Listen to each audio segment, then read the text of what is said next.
European cricket just got dealt a brutal blow. And the strangest part, it didn't happen in Europe. It happened thousands of kilometers away in India.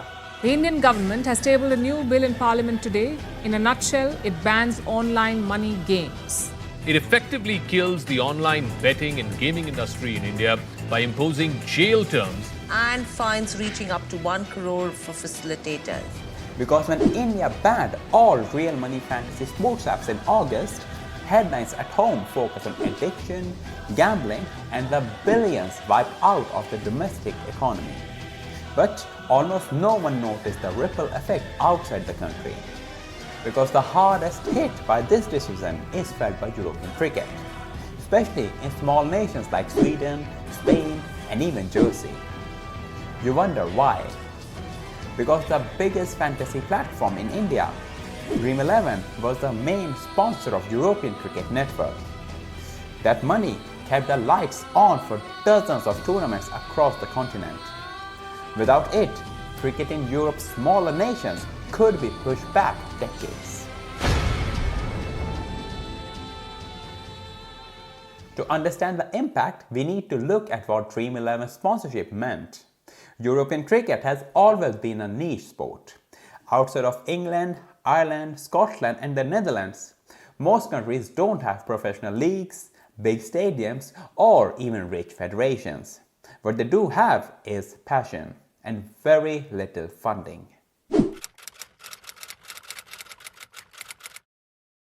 That changed when ECN came along, backed by Dream11's money. ECN organized a steady calendar of competitions.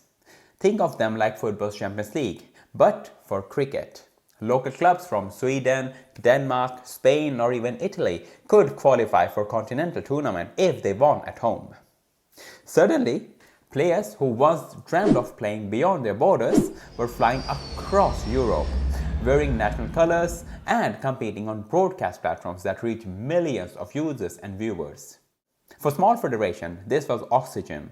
It gave players ambition, it gave fans a reason to tune in, it gave national teams a chance to measure themselves against tougher opposition.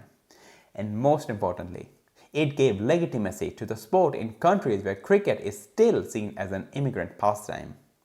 In Sweden or Germany, for example, cricket is often played by South Asian communities.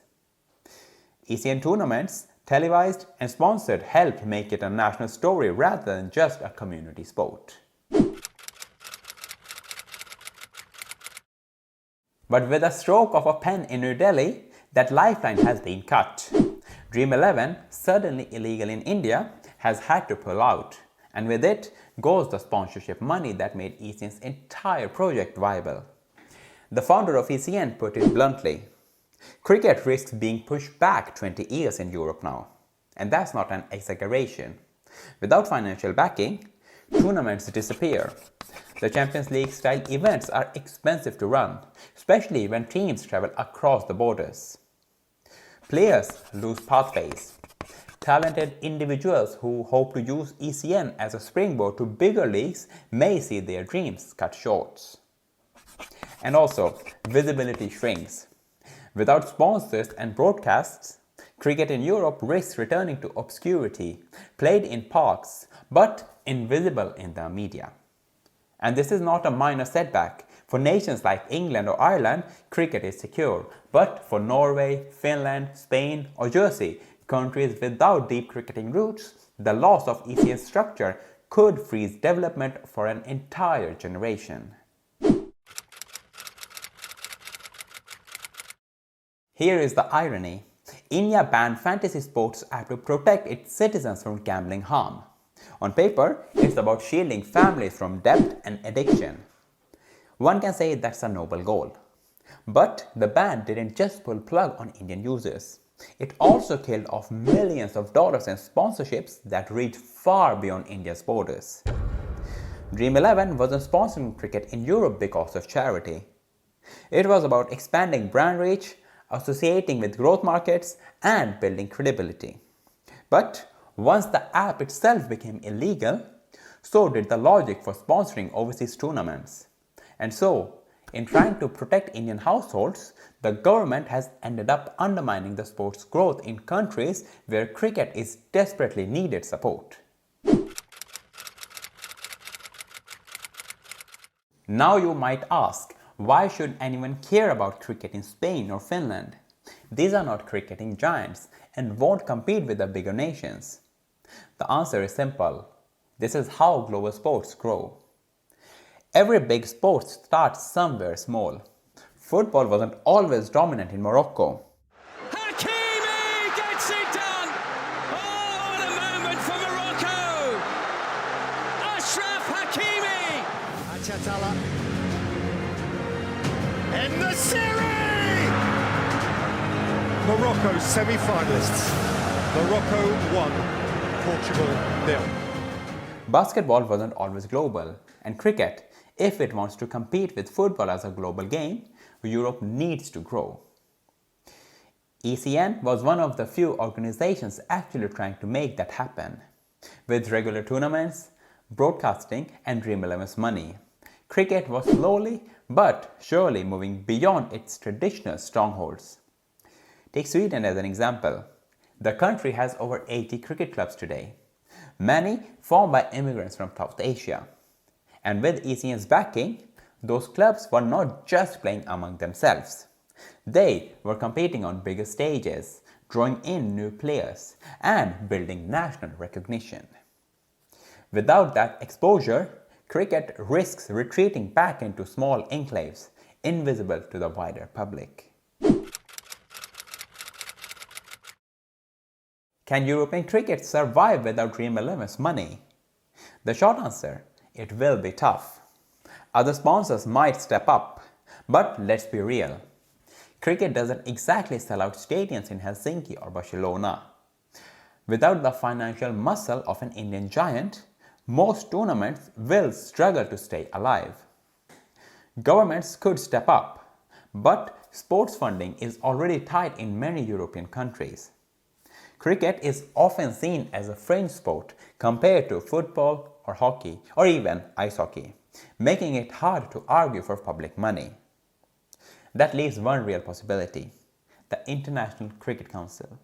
If ICC truly wants cricket to grow globally, it may need to divert more funds to Europe. Otherwise, the momentum built over the past decade could vanish. There's also a lesson here about how interconnected global sports have become. A decision made in one country, especially a powerhouse like India, does not stay contained. It ripples across borders, sometimes hitting the weakest links the hardest. In this case, India's attempt to regulate digital gambling may protect millions of its citizens. But at the same time, it may kill off the dreams of a young cricketer in Oslo or Prague who just wanted the chance to play and showcase its skills on a bigger stage. It's a reminder that in today's world, sports, businesses, and policies are deeply intertwined, and that every regulation comes with unintended consequences. Without Dream11's money, the progress of the past 20 years could unravel in European cricket. Although the big nations will survive, England will keep playing Test. Oh! Can you believe it? What a way for this Test match to end. Shoaib Bashir. Ireland will keep fighting for World Cup spots. And it's just the second time that they'll go past the first round. There it is, the victory in fine style. They go from round 1 to the Super 12s. And the Netherlands will continue creating upsets. Thrashes away. They'll get a boundary to end it. But look at the reaction on the field. They're coming from all over the place. In smaller countries, the story might be very different. The ban in India could mean fewer matches and lost generations of players.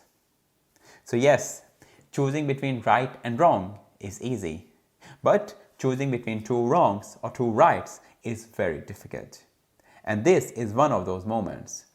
Protect a vulnerable public at home, or risk sacrificing a sport's future abroad.